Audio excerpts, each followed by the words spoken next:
Five Temptations of a CEO, which is the first book I wrote, I talk about the 5 stumbling blocks, natural behavioral stumbling blocks of leaders, of CEOs in particular. That's who I wrote the book about. Other leaders apply it too, but it's really about CEOs. And the first that I noticed, and the most important one I think that we have to be aware of, is the temptation to value status or ego more than results. And what I mean by this is I used to work with CEOs that truly, at the end of the day, what they were most concerned about was, how did they look? Did they do a good job on TV, or did people think that they were doing a good job, and was their career looking good, in spite of the fact that their company might have been suffering? But the fact is, some leaders, some CEOs, really care more about themselves and their status than they do about accomplishing something in their organization. This first temptation to value status over results is pretty common. I mean, we see this. And it often manifests itself when people say to me, who's the best CEO in the world? And my answer is usually someone you've never heard of, because they're looking for one of the famous ones, and many of them value status over results. Now, for a while, that can work. And sometimes their ego is big enough to drive it. Usually they don't leave a legacy in their company of achievement of results, though. The key to confronting people and valuing accountability more than popularity is being willing to enter the danger, to walk right in the middle of a difficult situation and call it out. It takes courage. I mean, it takes an understanding that preserving the relationship with that person, this is true whether you're a chair at Vistage or whether you're a CEO holding someone else accountable, you have to value making that person better and achieving some kind of important results more than them liking you in the moment. And if you're not willing to take that risk, you're not going to advance the cause of the organization or the client. So it really does take a lot of courage, I know. Okay, the second temptation of a CEO, and the most problematic one, I know because I have this one too, and most CEOs I work with, and most that you'll be working with, or people in Vistage, they're going to struggle with this, is the temptation to value popularity or the relationship they have with the people they're supposed to be leading over holding them accountable.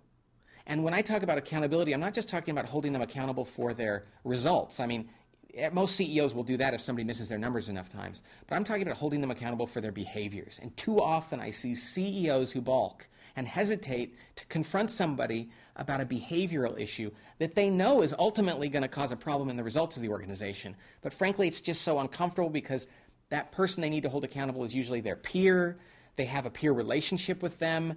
And frankly, they didn't really take the job as CEO so they could tell somebody they speak too much at meetings, or they don't pay attention, or they're arrogant to their people. When in fact, as leaders, helping people get better at those kinds of things is so critical. We as leaders, and then the people who coach those leaders, have to be willing to help people improve their behavior, because behavior almost always precedes results. The key for a CEO is to make the results that they intend to accomplish public for everyone to see. When you say to somebody, this is the definition of success, then you're on the hook for achieving it. The third temptation of a CEO is to value certainty, wanting to know that the decisions you're going to make are exactly correct over clarity. Being a leader, being a CEO means you have to be willing to make a call on something, even when you don't know if it's right. If we wait for perfect information, we will never make decisions quick enough. So as leaders, CEOs need to be able to make a decision and risk being wrong in order to create clarity so that the people in the organization know what they need to do. And, you know, in the military, they talk about a decision is always better than no decision. And yet so many leaders, especially with this temptation, get paralyzed wanting to know that the decision they're going to make is exactly correct. You have to benefit from the knowledge of the people around you. The next temptation of a CEO, which relates to this, is the desire for harmony rather than having good conflict. Conflict, when you're a CEO among your direct reports, is a very good thing because it means they're exchanging ideas, and it means that you are going to benefit from their collective knowledge. And if you don't benefit from that collective knowledge, it's going to be hard to make a decision because you're not going to be confident that you've heard what people had to say. So the third temptation of a CEO, certainty over clarity, is related to the next temptation, which is harmony over conflict. Conflict means there's an exchange of ideas going on, which leads to confidence to make a decision even without perfect information because you know you're hearing from people who have good ideas. Well, what happens in that kind of situation is that the employees that work for that person and throughout the organization start to feel like they can't take any risks, they can't make any decisions, and it paralyzes everybody. And it creates this culture where nothing moves forward, all because the person at the top was really more interested in ensuring that they weren't criticized for being wrong, so they never gave anybody any context for how they should go forward. Now, the problem with that person, too, was he didn't entertain conflict with him or one another among his executives. He wanted people to tell him what made him feel good. And so, because there was no real conflict, he didn't feel like he had enough collective wisdom to make a decision even if it was wrong. He felt like he was out on an island. See, conflict with members of your team, if you're a CEO, is your best friend because you know that they're giving you their opinions. Now, I'm not talking about personal conflict, about trying to bring one another down. I'm talking about productive ideological conflict, which is issue-oriented, which is debate, passionate discourse around the right decision or the wrong decision, which to some people will look the same because people will get animated, but they're very different. You want people, if you're a leader, to argue about the right decisions so that you know that at the end of that discussion, the decision you have to make, though you won't have a guarantee that it's the right one, will be based on as much knowledge and information as possible. One of the great signs that there's not enough conflict in a company is really boring meetings. And most people say, I have a book called Death by Meeting, and most people will say, yeah, I go to too many meetings. If I didn't have to go to so many meetings, I'd like my job more. The truth of the matter is, what else do we do? I mean, unless we're a doctor delivering babies or a field goal kicker kicking field goals or a farmer growing corn, I mean, most of us go to work, sit in office, and make decisions with other people around a table, which is called a meeting. And to say they're boring is to say we're not doing a very good job. And usually the reason why a meeting is boring is because there's not good conflict. In another life, I was a screenwriter, and I still dabble a little bit. And one of the things that makes any movie great, any screenplay great, is conflict. You have to care about what's going to happen. And if there's nothing at stake, and no matter what kind of movie it is, if you don't care and there's no opposing forces, you lose interest. And the same is true in a meeting. If we don't understand what's at stake, and we don't see a juxtaposition of potential decisions and people debating those, we stare at the clock or plan the rest of our day. So as leaders, CEOs need to be demanding that people debate important decisions. And in order to do that, they have to be miners of conflict. They have to mine for debate. They have to say, I don't think you two are in agreement about this, are you? And they have to make people discuss things. At the end of the meeting, people will say, wow, that was a good meeting. I'm glad you made us talk about that, because it was just hanging there. And people will say, that certainly wasn't boring, and they'll look forward to coming to the next one. Artificial harmony is boredom producing, and it makes meetings very difficult to stomach. Meetings are one of those things that are real telltale signs, because that's where things get done.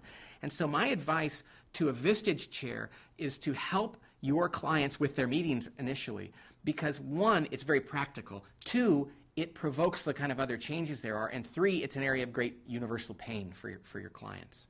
The other thing we have to do in our meetings is make people take off their functional hat. I don't want somebody to come to a meeting and say, see, I'm the lawyer, or I'm the head of marketing or finance. I want everybody to take off that functional hat and put one on that says, I'm an executive of this company, and I want everybody weighing in on every topic and on the important ones. Now, granted, some people are going to have more knowledge and people are going to understand that, and at the end of the meeting, you're going to put your functional hat back on. But if people are coming to meetings with the functional hat, they're going to want to do reporting, they're going to be bored at what everybody else has to say, and they're not going to be weighing in and really adding value in areas outside of their own. So I would really encourage a Vistage chair to talk about meetings, because people hate them, yes, they shouldn't, and when you give them relief, they love you for it. The fifth temptation, which really is in many ways the basis for the others, is the desire of CEOs to be invulnerable in front of the people they lead, which impedes trust. And it's very natural, because we're taught, don't let them see you sweat, and we're taught as leaders to be on, to be strong, to be right, and yet that seems right, but that's a counterintuitive way to think, because human beings that work for you want to know that you're aware of your humanity. And they will trust you when they see that you are fully capable of admitting and understanding who you are. And that means you have to be able to genuinely admit your mistakes, call out your weaknesses, ask for help, admit when you don't know the answer to something, and even apologize to people when you do the wrong thing. And as much as we think that loses credibility for us, it actually gains credibility because people see that we're fundamentally capable of acknowledging our own humanity. People will walk through walls of fire for a leader who's human. People will be afraid of and not communicate honestly with a leader who is the emperor with no clothes, who wants you to pretend they have no faults. So in that moment of truth, as a leader, When the last thing you want to do is acknowledge that you think you've just failed or the idea you've been supporting is not the right one, admit it, celebrate that, and gain credibility of your people. As a chair, we have to do the same thing. In my company, we call it naked consulting. You have to be vulnerable to the people you consult to. That means when you're wrong about something, you have to admit it readily. They love that. When someone has a better idea, say so. Because your CEO that you're coaching and your group of CEOs needs to know that you're human, because if you try to present yourself as having the answers, well, they're going to know that you don't have all the answers. And whether they tell you that or not, they're going to be thinking it. So you might as well say, gee, I don't know the answer. I think the best thing I do with my clients is ask dumb questions, because 5 of them aren't dumb. 5 of them are, and I say, sorry about that, and they know that I'm okay with that. It has to be at a moment that's genuine, because if you fake it, and they see you're faking it, then they feel manipulated. It's that moment, then the last thing you want to do is admit you're wrong or apologize or acknowledge that you're concerned about something. Do it then, and people will trust you because of that. And that trust will lead people to engage in conflict with you. Because if they don't trust you, they're not going to engage in conflict. Because why engage in conflict with somebody who can't admit they're wrong? And so they're not going to engage in conflict with you. They're going to hold back. As a result of that, you're going to feel uncertain about the decisions you make because you're not going to think that you're benefiting. As a result of that, you're not going to want to hold people accountable because you're not sure that you made the right decision. And as a result of that, people aren't going to focus on results because you're not holding them accountable. So it goes together. And it really starts with vulnerability-based trust. I mean, I'm a fundamental believer that strength lies in being comfortable with your weaknesses. And the truly great leaders are those that know their weaknesses, make it public for everyone to see, and then there's a sense that they can't be taken advantage of those because they're upfront about them. Those that try to hold on and preserve power and try to pretend that they don't have weaknesses are always at risk of being exploited, because let me tell you, people want to exploit a person who thinks they don't have a weakness. Great leaders are so comfortable with their weaknesses that they celebrate them, and then they celebrate people who can fill in the gaps for them. And they delegate is the wrong word, but they distribute that power, and as a result, they have loyalty that goes far beyond anything that can be artificially maintained. Trying to hold on to power without doing that is exhausting and paranoia-inducing and pretty much impossible to sustain. The single biggest temptation that I see in CEOs is one that surprises many of them and surprises many people who are not CEOs, and that is the inability to hold people accountable for their behaviors. And many CEOs will say, well, I don't have that problem. I'll say, why? And they say, well, I fire people all the time. I fired a guy last week. I mean, I'll fire somebody now. Pick somebody. I'll do it just to show it to you. And the truth is, that's usually the last act of cowardice. Holding someone accountable for their behaviors is going to them long before it shows up on a spreadsheet or in the sales numbers and saying, I think that the way you deal with your teammates or your direct reports or the way you're going about your job is not going to work. And I think you need to change your behaviors, and I need you to do it for me because I don't think we can take this risk. That's so distasteful for most CEOs. Nobody goes to business school or runs a company or because they want to turn to somebody and say, you have bad breath, or you talk too much, or you don't pay attention, or you're not disciplined enough. And yet, that is where things lie. The greatest coaches, the greatest parents, the greatest leaders call people on their behaviors, knowing that that will eventually manifest itself in terms of results. Many leaders, believe it or not, would rather wait till those behaviors manifest themselves in objective ways, in measurable ways, so they can say, gee, I like you, I just have to tell you your numbers aren't there, I'm going to have to let you go, rather than say, I need you to change the behaviors. It takes courage, but it's almost always the right thing to do. I think if I were becoming a new chair for Vistage, and I wanted to really understand the CEO and really kind of walk in their shoes, I would, and I've never been a CEO, because that certainly helps, but I think I would start by really understanding that they're just a human being and realizing that the job is more loneliness and more responsibility than it is perks. And I've come to realize that is absolutely the case, because when you have no manager, even though that seems like great freedom, you have nobody at the end of the day that's saying to you, you've done a great job. And there's no approval you can go to. And it's very lonely, and the responsibility is great. And the upside really isn't, I mean, you do it because you like to lead, but the rewards are less than people imagine. And the time and energy they have to put in. So I think the first thing you can do is feel bad for them. And I don't mean that in a negative way, but I mean empathize with the difficulty of the position.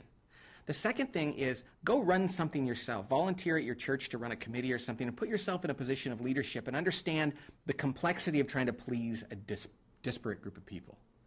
Then the last thing is get to know that CEO as a human being and like who they were. Because it's funny, when you see that person, like, where did you go to high school and what did you study and what were you like? And you find out one of them say, well, I was kind of geeky and I didn't play sports, or my dad died when I was young, or we were poor, or I was an only child and it was hard for me.